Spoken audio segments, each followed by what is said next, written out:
Hello, everybody. Welcome to the first episode of Matt's Musings, a podcast where I talk about whatever it is I want to talk about. And for the first week, I'll be talking about the Vikings' victory last night over the New Orleans Saints. Of course, this is at the time of recording. It was last night. I don't know when I'm going to upload this, but either way, I'm excited to talk about it.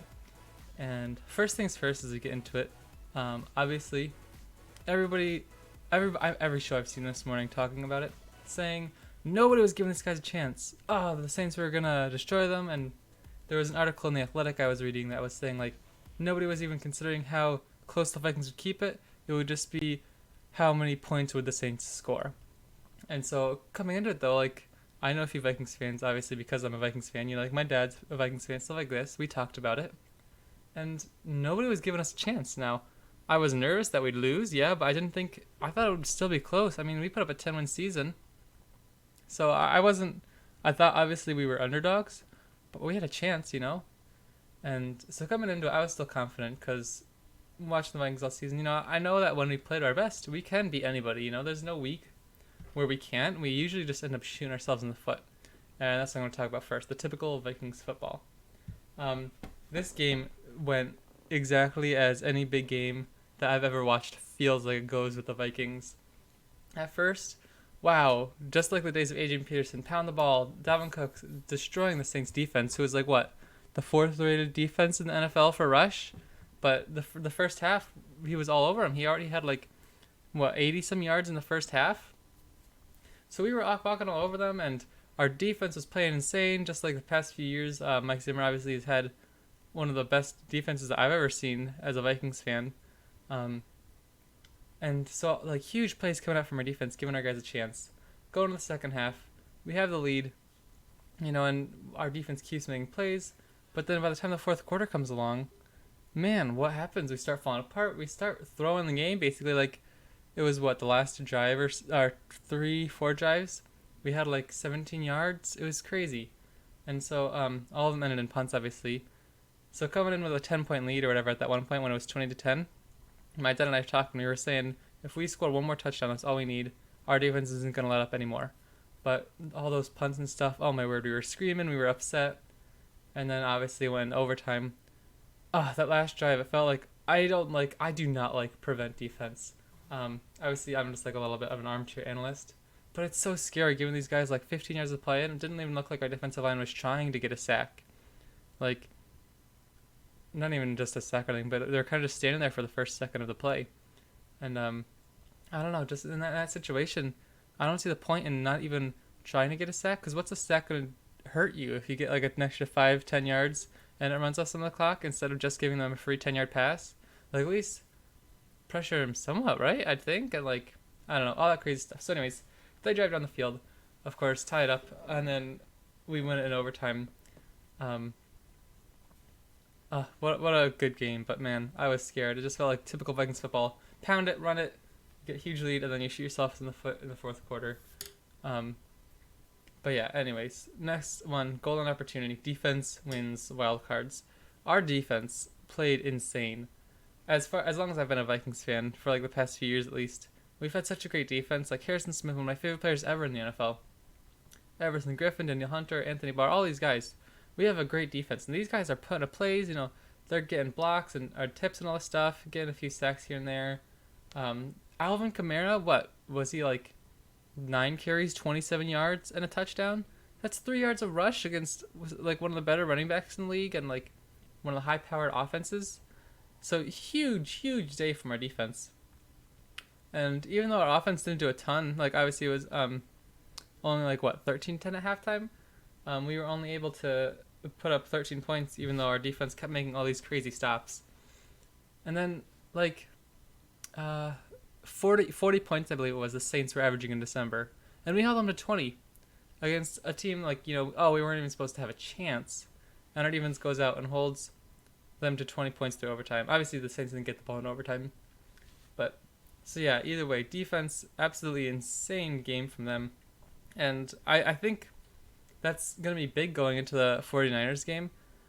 Confidence and stuff aside, I think it shows like we can handle ourselves against a big offense. And I think the Saints offense was rated higher than the 49ers, right? but I think it shows we have a good chance of beating the 49ers too.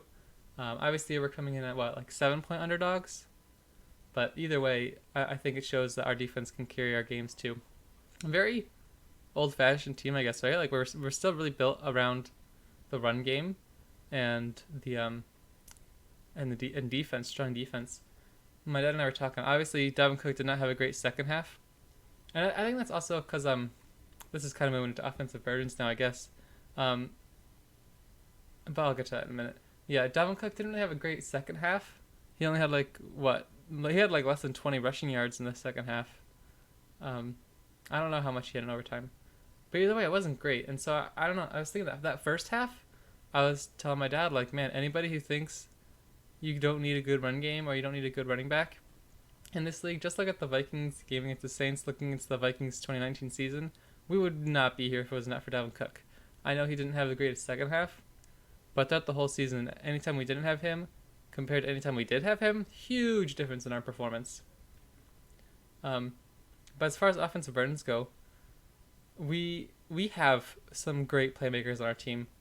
And I think this is kind of just the culmination of that, of like everybody finally breaking these, I guess you could say like, not, what's the word I'm looking for? Either way, like the burdens I guess everybody has put onto them, of like Kirk Cousins can't win the big game. Kyle Rudolph at the beginning of the season, everyone was saying he was like in trade talks to get rid of his contract and stuff, and like all this stuff, and saying he can't perform and that Irv Smith was just there to replace him. No, I don't think so. I think this is just like the final game where everyone's finally free of all these like burdens and rumors that everyone's putting around him. And it all season we've had great playmakers, Kyle Rudolph and Irv Smith Jr., two great tight ends. Dalvin Cook, one of the best running backs in the league, and backup Alexander Madison's doing extremely well too. Adam Thielen and Stephon Diggs, when they're on their game, I think they can be one of the best wide receiver duos in the league. I mean, I think most people think that. And then Kirk Cousins, obviously, he hasn't won the playoff games before, but now it shows he can. He was the one who made those two big plays at the end, and I think my dad was telling me, I didn't see this. I think it might have been in the post game conference. My dad was saying apparently that that final play to Kyle Rudolph wasn't that play. It was the Saints were gonna blitz them, and Kirk Cousins audibled it off to go to Kyle Rudolph. I don't know if that's true or not, but either way, it was two big, huge plays on the final drive that gave Kirk Cousins kind of like that victory, the game ball, I guess, because all season long it's kind of been Dalvin Cook's team, I guess, in the offense, and it's just been Kirk Cousins trying to prove everybody wrong. But this game, it wasn't Kirk Cousins, or it wasn't Dalvin Cook who was the hero in the final overtime. It wasn't like Kirk Cousins had one big pass and then Dalvin Cook just ran in. Like, Kirk had to make those two plays. Big play by Kyle Rudolph too. That was smart of him. I don't know if you guys noticed, but like right when he catches it, he pulls it away from the defender so he can't swat it away. Just some like smart little game sense there. But it's huge plays by the boys in purple today. And so after the game, obviously, I'm ecstatic that we won. Everyone's super excited. We're screaming. My hands are still red from the high fives. And the post game conferences start, all the interviews and everything. And I was reading an article this morning about how, like the Vikings flipped the narrative. It was on The Athletic. I don't remember the exact article name. Mike Zimmer wasn't even like expected to like stay, I guess, as a Vikings coach. Obviously, like I think he has one more season under contract, right? Something like that. But either way, he wasn't like supposed to be our coach for the next few years. Everyone was saying, "Oh, they should get rid of him. Look how bad he's done." Even though he led us to a 10-win season, and against the Bears, we almost beat them without playing like any of our starters. It was almost all our backups. And he has, I believe it was 600 winning percentage since he came to the Vikings. Like, that's insane. And obviously now we're in the playoffs again. He's already led us to the NFC Championship once. And so, I don't know. Before the game, I just didn't see the criticism coming to get rid of him. Like, I don't know what more you're going to get from a different coach. I think this guy's Mike Zimmer. He's done a great job, and I think we should keep him around for a while. Obviously, now that he did win this game, I think that's more likely to happen than the rumors of him leaving if we lost this game. And another surprise one that I was concerned about that I didn't think about, Drew Brees. I forgot he was a free agent now because his contract's going up whenever it is, like February something. If he doesn't sign it, he'll be an unrestricted free agent. And I don't know where he'd go, but I don't see him wanting to go somewhere else. Like, I don't know the inside stories and everything, but I don't see we're gonna get a better chance to win for him when you're like 13-3 team and you get into the playoffs. I don't see what like kind of team he's gonna be able to go to have a better chance at winning if that's what he wants, which I imagine he would. But either way, I forgot that he was a free agent, and that's another